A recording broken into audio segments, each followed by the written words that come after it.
Tama ba itong bilang ko? Ang NPC, Senator Lapid, kayo, Escudero, si Senator Jinggoy ba, NPC rin? Hindi, Gatchalian. Loren Gatchalian, JB. Okay, so, yan. So, kapag binilang po natin, anim na kayo no? Anim ang NPC. Opo, kailangan po ninyong boto, 13. Oo.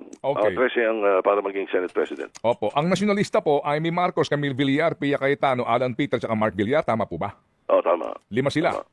Okay? Opo. Tama. Ang PNP, ang PDP, 3, Bato de la Rosa, Bongo, Robin Hood. Correct. Alright. And then liberal, most likely, no? Pangilinan, Aquino, at saka si Ontiveros, Akbayan, 3 sila. Correct. Opo. Ang independent dito, si Senator Idol Rafi, Joel Villanueva ho ba? Yes, at saka Mig Subiri. Ping Lacson, and Ping Lacson. Mick Subiri. Mig Subiri. Okay, sige. Ilagay na po natin si Senator Ping sa inyo. So, tapos meron pa po tayong isa pang independent po, no? Si Senator Elec Marcoleta, ano po? Yes, oo. Okay, sige. Ilan na po sa inyo, ilan na sa inyo rito? Mabigat yung tanong mo eh.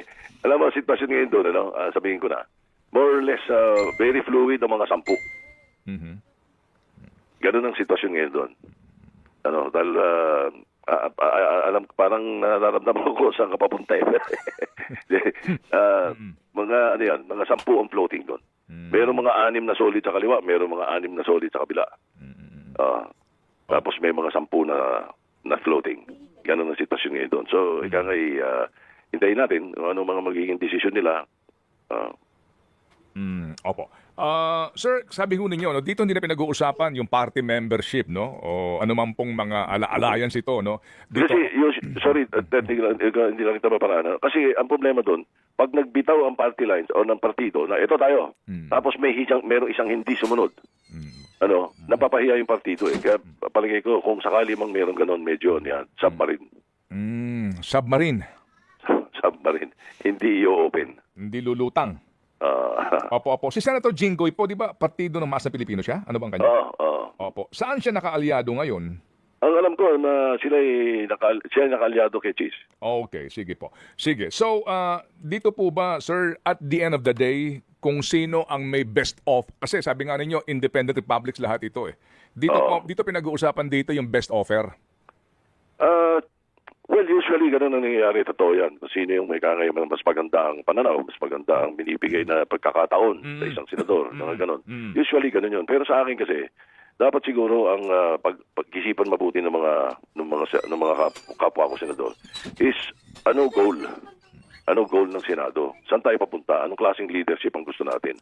Gusto ba natin ng transparent na leadership na cooperative pero hindi subservient at independent? Yun ba? Yun ang ideal na leadership eh. Or gusto natin yung kangay braso-brasuhan at saka medyo may mga import na mga budget na leadership ang gusto nyo.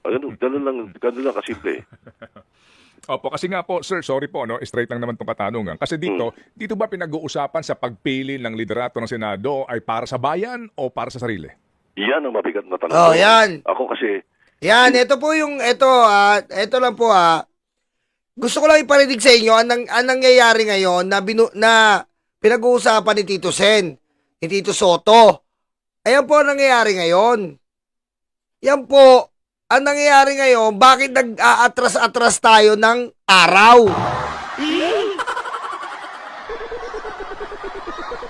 Pakinggan pa natin. It's time immemorial. Ako, I can speak for myself. Pag bumoto ko para sa bayan, sino yung sa tingin kong leader na magandang makakapag-deliver para sa Senado at para sa bayan? Ganun ako eh. Hindi ko alam yung mga ibang mga kasama ko eh. Opo, kasi ngayon... Meron ako mga kasamang sigurado ako ganun ang thinking. Katulad ni Senator Lacson, ni Senator Subiri, Senator Loren. May mga ganung mentality sila. Pero hindi ko alam yung iba naming kasama, lalo na yung mga bago.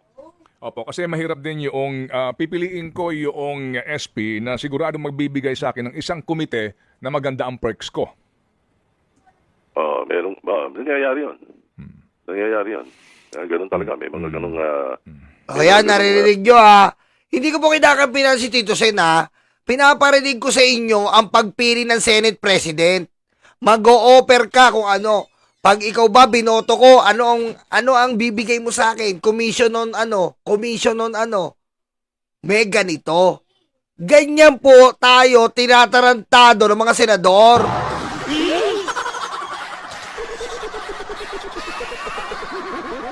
Oh. Ganyan po.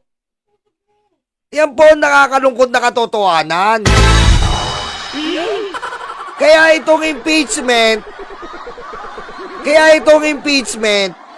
ayan po ang nangyayari dyan. Ganyan po ang nangyayari dyan. Sige, diretso pa. Thinking ng ibang mga senador. O kaya, Meron. go ahead, sir, go ahead. Meron din namang mga, ang iniisip is, ito ba, makakabuti. Kasi may mga, sa experience ko, lalo na nung nakaraan, yung mga ikangay, mga statesmen na mga nakasama kong mga senador, kung minsan hindi nila iniintindi yun eh. Ang iniintindi nila, sige, ano ba available? Dahil alam, kaya ko naman kahit ano dyan eh. Parang ganung mentality. Kahit ano available, kahit ano ibigay nyo sa aking committee. Basta dapat ganito ang ating dapat tahakin, ganito dapat na punta ng Senado, ito dapat image ng Senado. May mga ganun eh. Mga statesmen ng araw, ganun ang mentality. Oh, boboto kitang SP basta sa akin committee ng franchise. Meron ganun. Meron Okay. ganun. Opo. Ang pinakamaganda, paging transparent tayo. Sige, kung ano mangyayari dito sa na to, dito sa mga eleksyon na to at saka sa 20th Congress, maganda, transparent. Ayan sabi ni Tito Sen, miski siya, alanganin siya. Alanganin siya ngayon. Kasi nga po, sobrang bulok ng Senado ngayon. Na sinasabi niya, nagugulat siya, hindi katulad ito ng mga dati niyang senador na kasama. Ngayon po, sobrang tanga ng mga senador like Robin Padilla, Bato, Bongo.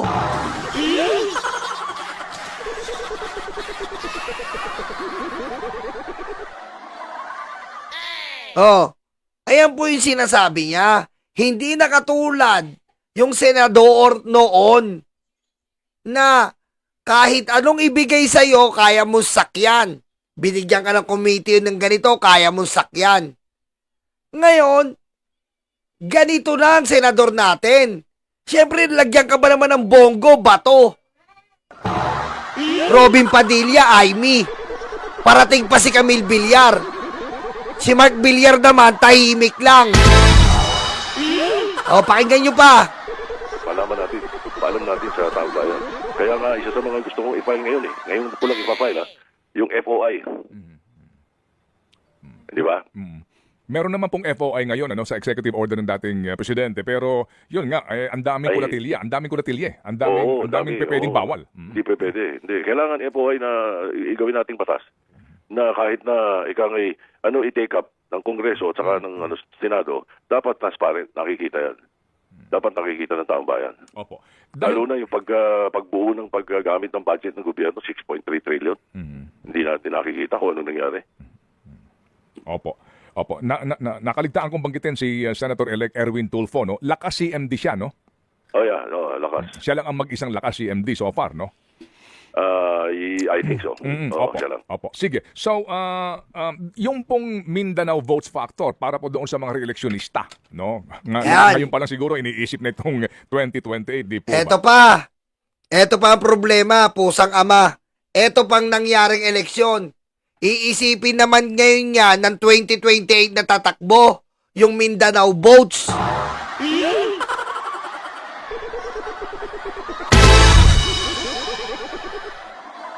Kita nyo wala sa usapan ang taong bayan. Wala na sa usapan ng mga senador ang katotohanan ngayon.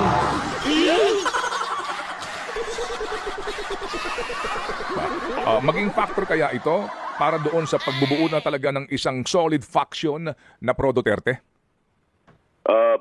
Posible. Your guess is as good as mine. Posible yan. Siyempre, kung iisipin nila yung eleksyon na dapat malapit sila dun sa grupo ng Mindanao, pwede.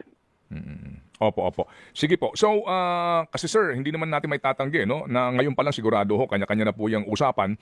Pero gaano ba kaimportante ang pagpili ng Senate President para po sa kaalaman lang ng ating... Makinig kayo dito.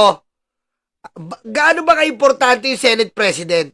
Kababayan, dito po sa isyong ito. Kasi, alam niyo napakahalaga nito nitong liderato ng Senado. Kasi halimbawa itong pagbaboy sa nagdaang budget, hindi naman mangyayari yan kung hindi pumapayag kaya nga may check and balance, di ba? Kung sa lower house, binaboy nila, dapat sa Senado, hindi pumayag.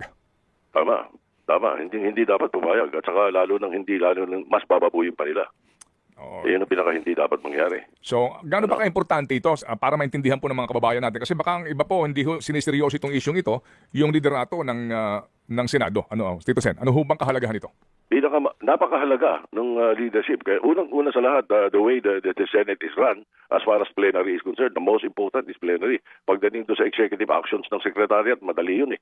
Kabisado na nila yun, kahit sino ilagay meron, ganun na yun. Pero pagdating sa leadership ng Senado, the Senate President must have a very good grasp of parliamentary rules and procedures and must be beholden to tradition, not beholden to people.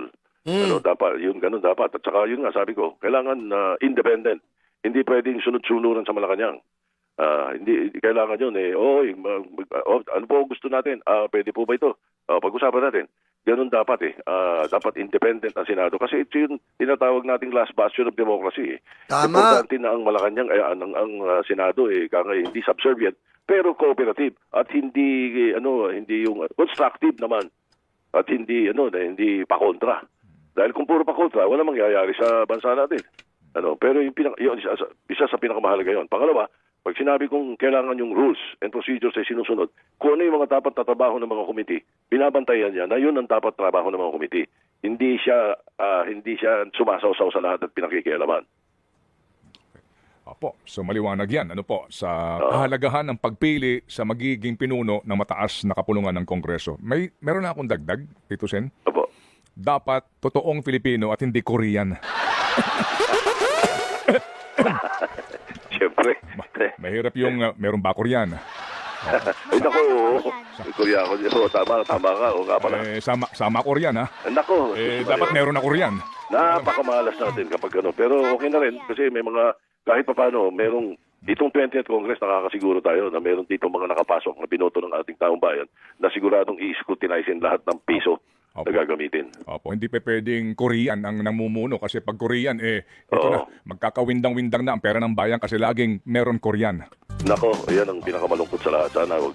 Sana mag-isip mabuti ang ating mga kasama. Opo, may pahabol pong tanong si Chacha. Yes po. Tito Sen, kanina po kasi Yes. nabanggit ninyo na dapat even yung pag-move nung pagbasa nung articles of impeachment laban kay VP Sara Duterte, dapat po yun hindi lang desisyon ng Senate President kundi ng kabuuan ng Senado. Yan. Doon po sa Ang kilos. Pagkilos, yan po. Dapat kabuuan ng Senado. Yeah. Doon po sa naging desisyon ni Senate President Cheese Escudero, meron po bang procedural lapse? May implications din po ba yun sa pagiging Senate President niya? At kung may remedy man, ano po pwedeng gawin ng Senado? Dapat yun kinestyon ng mga senador nung last day nila kasi natasmit sa kanila Opo. pero hindi nila tinake up so inabutan na ngayon ng break. Inabutan ng break nila. So ngayon, dapat pag-resume sila ng June 2, dapat June 2 pa lang nila didesisyonan kung ano gagawin nila. Opo. Pero sa Hindi pinangungunahan ng Senate President. Kung Kita mo? Dapat itong June 2, magbubukas ang Senado, Chis. Tapos sa June 2, magdidesisyon ka pa lang kung June 11.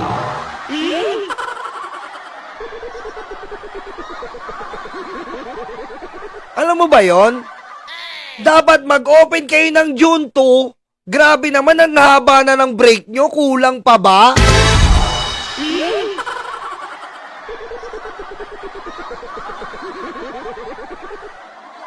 Chis, kailangan magbukas ka sa June 2. Ngayon, kung gusto mong iurong, tsaka ka magsalita na iurong mo ng June 11.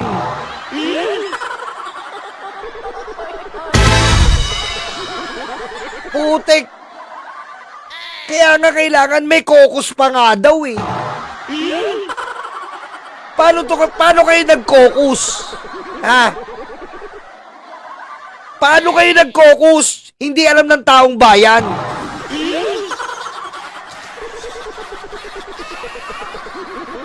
gusto niyang gawin. Hindi pwede. Hindi pwede yun. Ang Senado, hindi yung Senate President. Ang Senado, yung mga senador. Hindi lang Totoo yan, no? Ang Senado po, buong pamunuan ng senador. Lahat sila, ang Senado. Hindi parang si Chis, si Chis lahat siya nagdedesisyon, forthwith, wala siyang pake.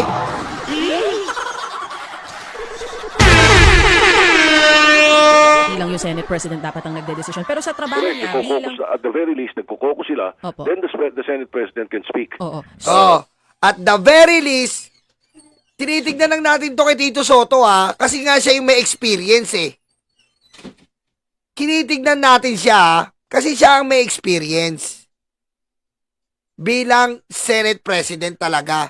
Dapat po, pag magdidesisyon ka na imumubo ng June 11, Cheese, may caucus. Anong ginawa mo? Tama. Caucus focus.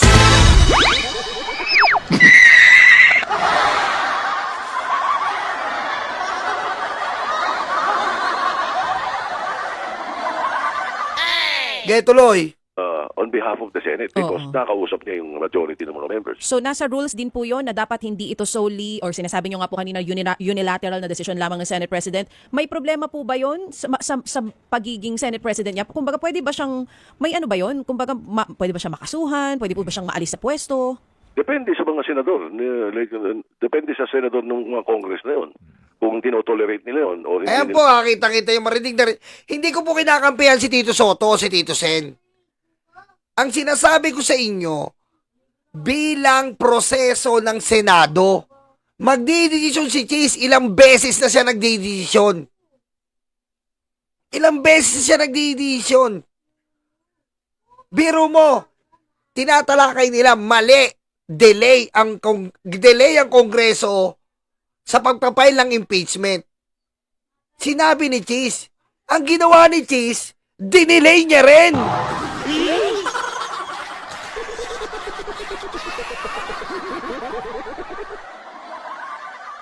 Biro mo delay na yung pagkapail ng Kongreso na nandiyan rin si Cheese. Dinelay niya rin.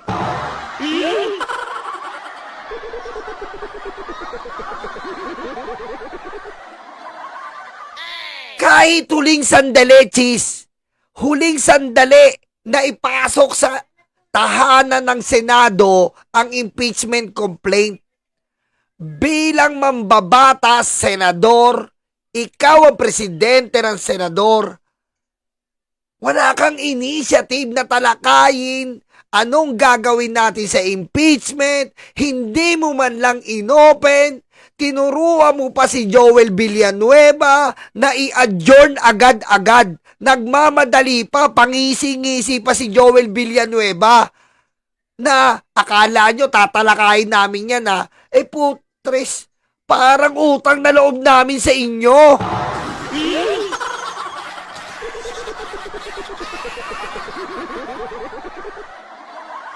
Kita nyo, malinaw po itong pinapaintindi ko sa inyo.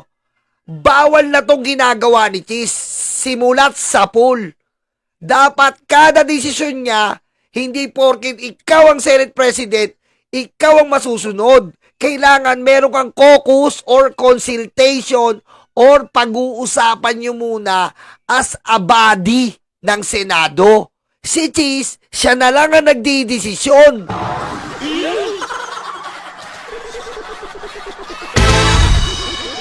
Sila tinotolerate. Depende sa kanila yun. Ba't naman nila ito-tolerate? Ano? Well, definitely, sa Petret Congress, hindi mangyayari yun. Oh, Ginagarantihan ko. Dahil nandun kami. Alright. Nabanggit nyo na andun na ho kayo sa 20th Congress. Ano ho? Senator, pwede ba kami maglambing lang? yan.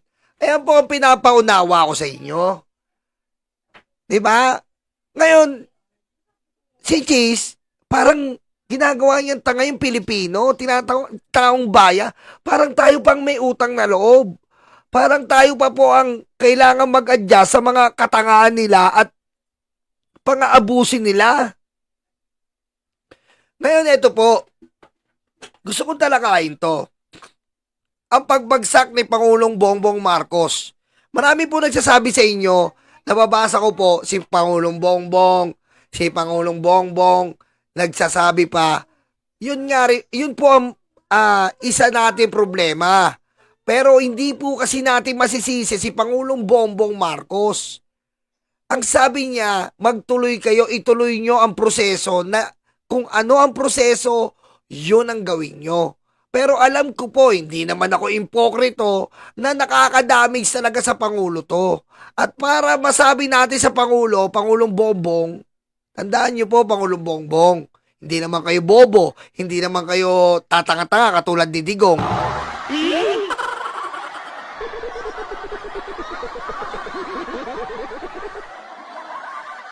Okay?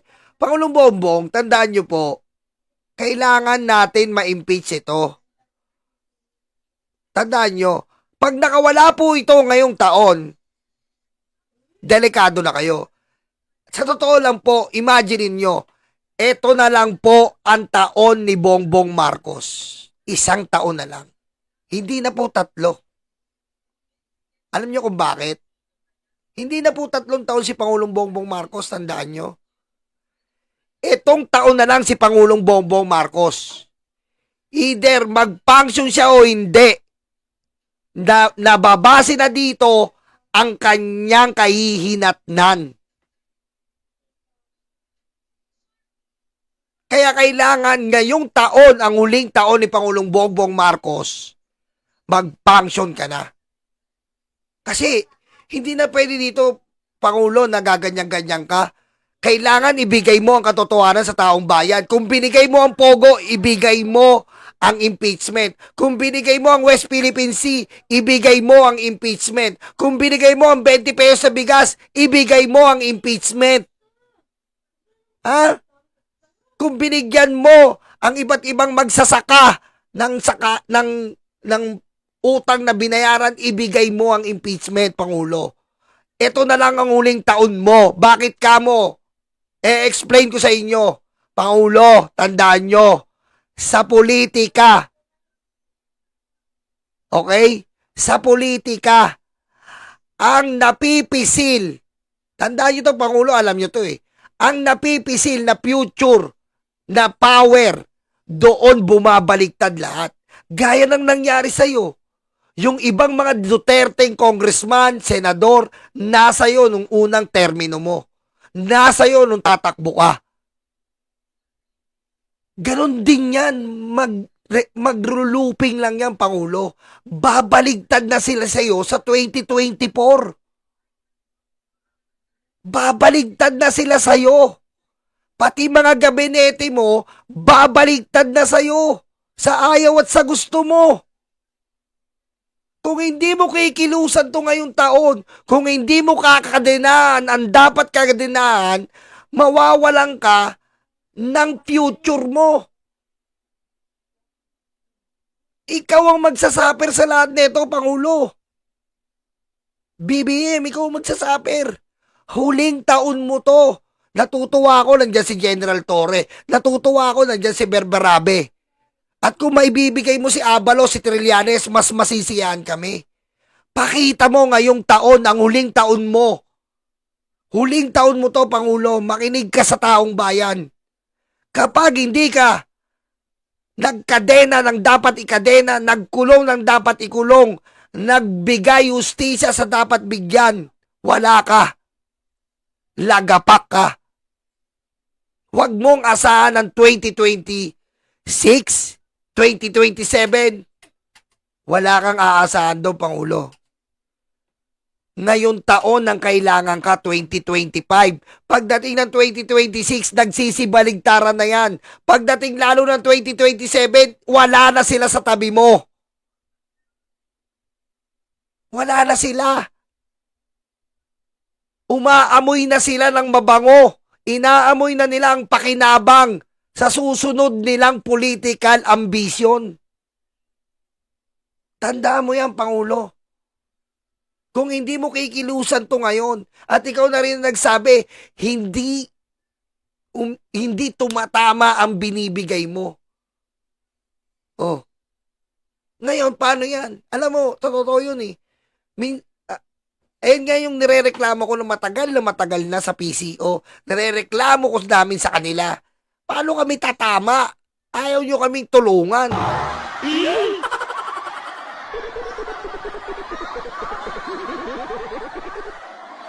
Etong 2025 to 2026, Pangulo, pag hindi mo kinulusan to, etong darating mo na SONA, etong darating na SONA mo, ito na ang pinaka highlight sa karir mo. Galingan mo sa darating mong sona. Tapangan mo sa darating mong sona. Ipakita mo, ipapakulong mo si Sara Duterte. Ipapakulong mo si Bato. Ipapakulong mo si Bongo. Kung maaaring sabihin mo, sabihin mo. Ipakita mo sa kanila, ikaw ang Pangulo. Dahil pag nakawala to sa 2026, kakainin ka ng buhay.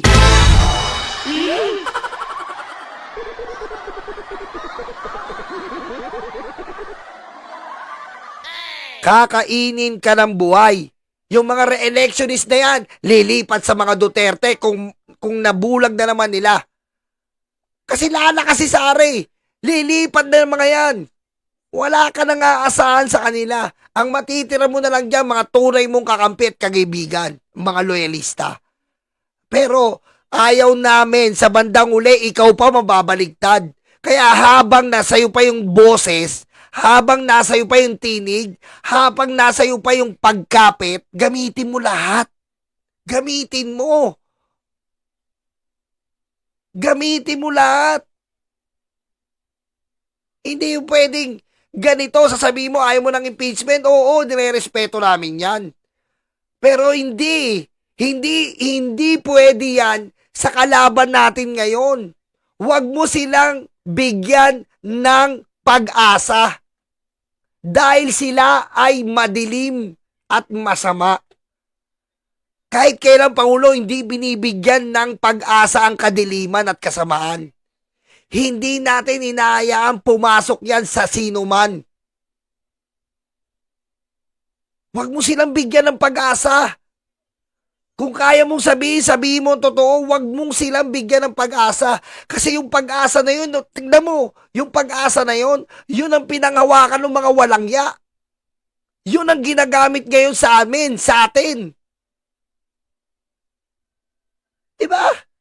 Babagsak ka.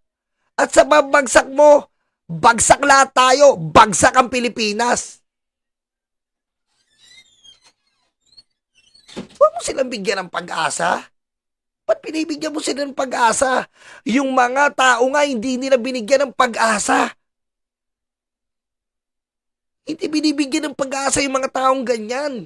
Ang binibigyan mo ng pag-asa, ang taong bayan, pag-asa na makikita namin ang pinagdalhan ng aming pera. Diba? Yun ang bigyan mo ng pansin. Bigyan mo kami ng hustisya. Huwag mo muna unahin yung iba. Unahin mo ito. Malaki-laki ito. Pangulo, Bongbong Marcos. Ha? Alam namin may problema sa traffic, may problema sa ganito, may problema sa magsasaka, pero itong problema na to na hindi mo, ayaw mong bigyan ng talagang, ayaw mong kalusin. Matindi to. Kakainin ka ng buhay nito pag hindi mo pinansin to. Lagas lahat ng pinuunan mo dito. Namuunang ka sa magsasaka, namuunang ka sa mga isda. Lalagasin neto yun. Lalagasin. At ang masakla pa doon, Pangulong Bongbong, BBBM, kasama kang lalagasin nito. Tayo. Diba? Pakita mo, sa zona mo, kung maaari, banggitin mo, ipakulong ang dapat ipakulong. Hindi ko alam yung pinaplano mo, hindi ka namin pinapangunahan. Dahil mas matalino ka sa amin. Pero as much as possible sana, nandito na tayo eh. Tayo ang nagmamaniobra ng jeep. Tayo ang may hawak ng bola ngayon. Ano bang gagawin natin? I-dribble natin yung bola? Ipapasa mo yung bola? O isushoot mo yung bola? Nasa atin ang bola eh. Kahit anong gawin natin sa bola, kaya natin gawin ngayon eh. Pangulo, eto lang po ang request namin sa inyo. Kaila Yusek, nire-respeto ko kayo, hindi ko kayo binabastos. Pero iba na tong labanan na to eh. Ibang labanan na to. nagpakapagod ka sa eleksyon. Halos araw-araw pinupunta mo ang eleksyon, sinusuporta mo. Di ba? Kita mo, ano nangyari ngayon? Nasaan ka? Oh. Hindi na pwede ngayon yung ganyan. Pakita mo sa kanila. Di ba?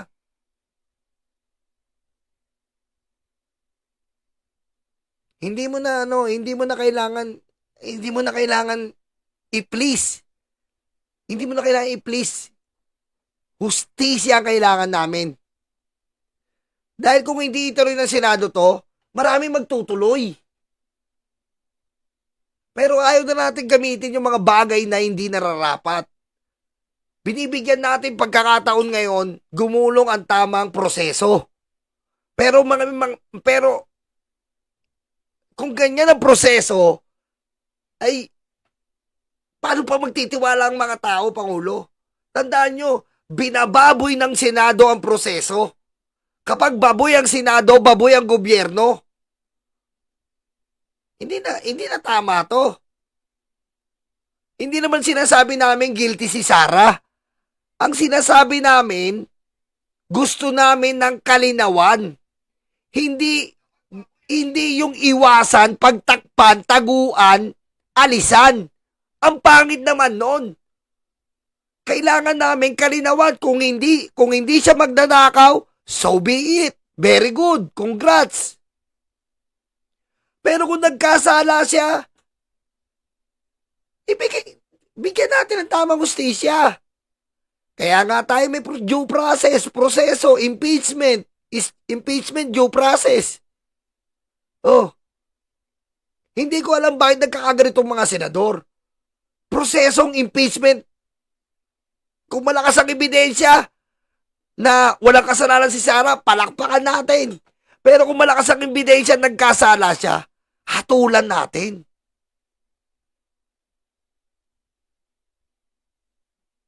Di ba? Huwag mo ngayaan bumagsak ka, Pangulo. Etong taon na to, pakita mo ang lahat. Tama yung pag-reshuffle ng revamp ng gabinete. Tama yan. Pero may konting pagkukulang kaya nga pag tinapon mo, itapon mo na. Huwag mo nang ilagay sa ibang pwesto. Yun lang naman eh. General Torre, very good. Solicitor General, very, very good. Oh.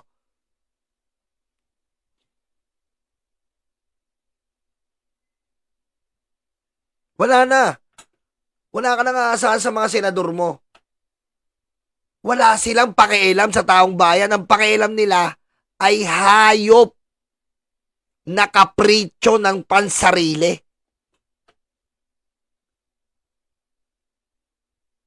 Oh.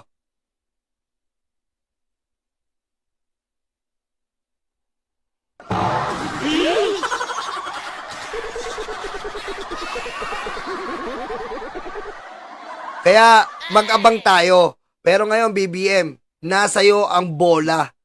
Bahala ka kung anong gagawin mo. Pero siguraduhin natin, PBBM, siguraduhin natin na tama ang proseso ng paggamit mo yan.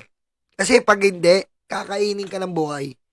Ilang beses namin sinasabi sa iyo, kakainin ka ng buhay. Demonyo ang kalaban natin, aminado. Dinamay na ito pamilya mo. Hindi na, wag mo nang, kung binibigyan mo ng kabaitan sa 3 taon, walang yain mo sa susunod na 3 taon mo.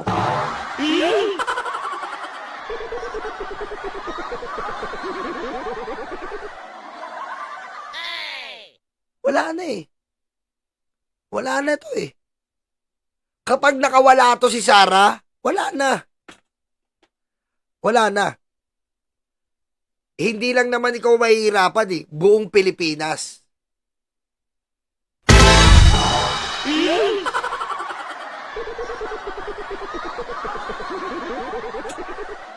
Yan mga libag. Yan ang gusto ko sabihin sa inyo. Kaya nagmamadali ako. Parati ang laging inaabangan. Niyolo-niyolo ang kagwapuhan. Sa pagkomento di ka mapantay. Hoy, pasensya na kayo, late ako ha. Grabe, traffic. Ang dami ko pong ginagawa eh. Pinapaayos ko kasi yung ano ng anak ko eh. Yung... Bawal sabihin. Lolo at lola pati mamamayan. Ikaw parati ang laging inaabangan. Pinaka-weak leader sa buong kasaysayan. Matet. Oh, okay. Okay. Kasi yung weak leader, pasensya ka na ha. Pinakulong yung leader mo.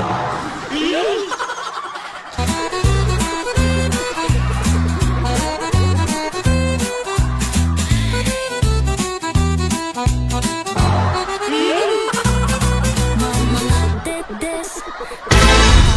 Sige lang, maglup. Si Ma'am Jo, nakakasawa na talaga politika. No? Huwag ka magsawa. Dahil ang politika para sa bayan yan. Okay? Etong politika na to, live na live to. Yan ang politika, live na live to. Tao sa tao to, yun ang kagandahan dito. Pag galit tayo, ipakita natin galit tayo. Ganun ang politika. Para sa future ng ating salinlahi to. Pasay sa galit, kain pa ng boy. Bawang pulubi, tubig ng ayar ko nakas.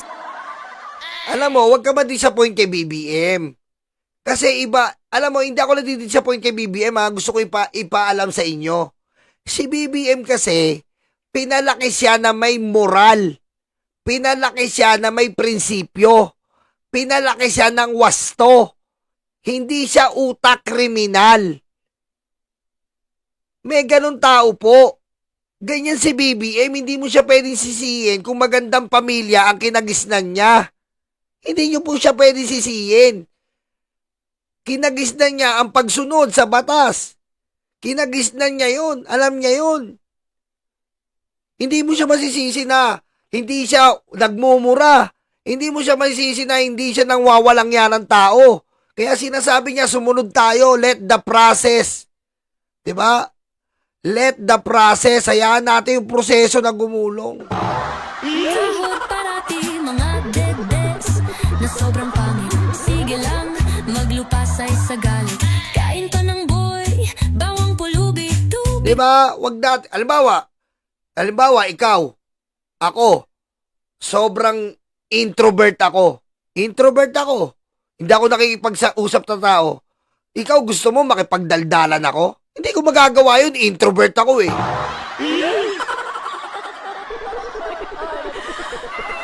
Agree ako dyan, Sir Nyolo, sabi ni Trixie Villa. Pero paano na naman si Manang Aimee? Ano ka ba naman, Trixie? Sa isang pamilya naman, merong black sheep.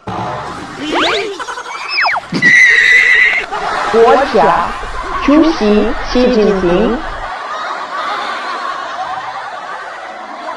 Diba? Sa pamilya natin, meron talagang black sheep. Ayun si Aimee. Siya ang natural na black sheep. Kita nyo naman, tatanga-tanga.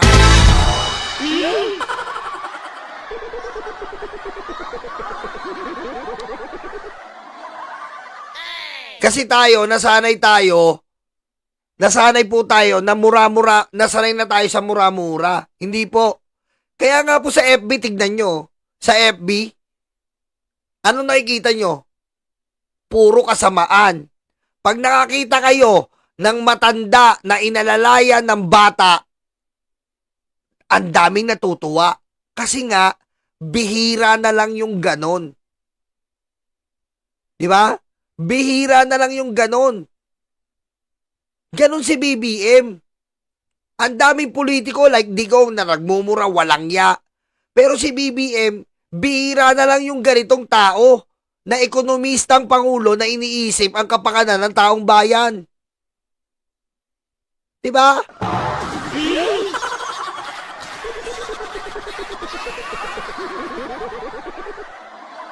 Diba? Ang sa atin naman po, hindi natin, pinapaalala lang natin.